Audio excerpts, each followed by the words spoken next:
Folks, years ago, I did go to school for music.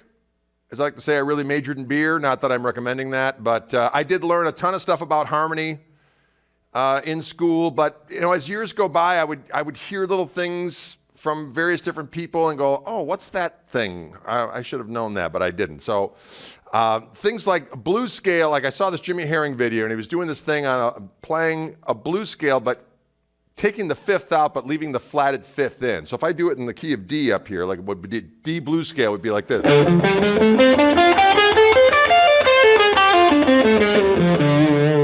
I do that scale and keep the fifth out, it sounds like this. So that's a flatted fifth, but not the...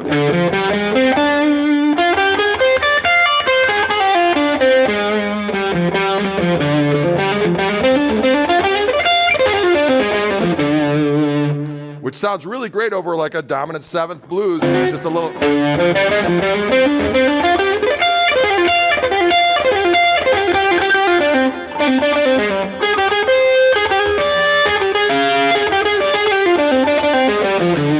Sometimes it's not the notes in a scale, it's the notes you take out of a scale that makes the flavor come alive. So I started using that scale. I was like, man, that sounds pretty cool. It's also great for playing over a D minor 7 flat 5.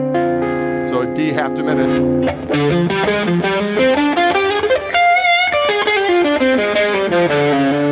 Right? Sounds great for that. But then I started messing around with different things. And one of the books I studied in college was from Dennis Sandoli. It was a book called Guitar Lore. And one section of the book, they had all these interesting, scales from various different parts of the world. And one of them was this Japanese scale, which sounded like this.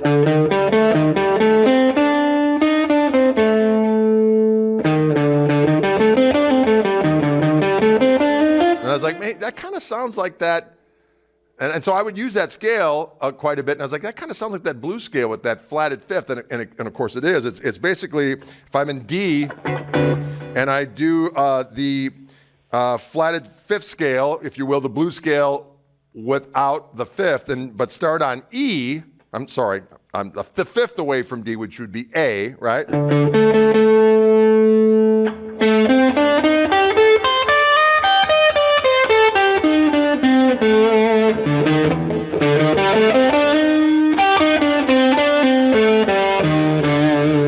That's a very interesting sound to add over a D7.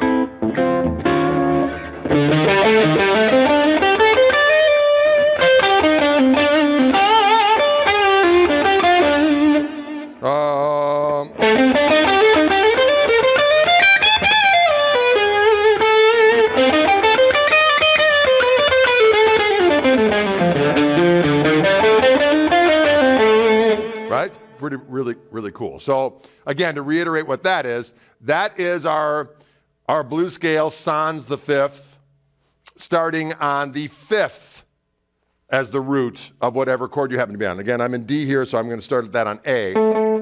Now, the other thing I thought was cool that I learned, if you're playing over a dominant seventh chord, you can take the, make the root of that scale be the major third of the dominant seventh chord. So in this case, I'm in D, so I'm going to take that F sharp, and I'm going to do that scale.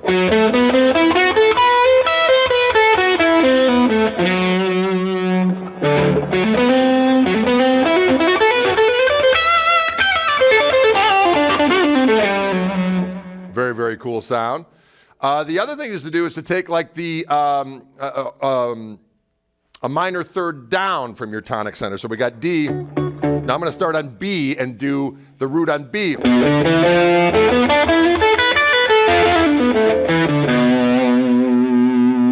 So all those different things gives me an interesting way of approaching a dominant seventh chord with all these extra different sounds in it to just make it sound a little out. I don't use them all the time. I might, occasionally think, oh, I can do that now.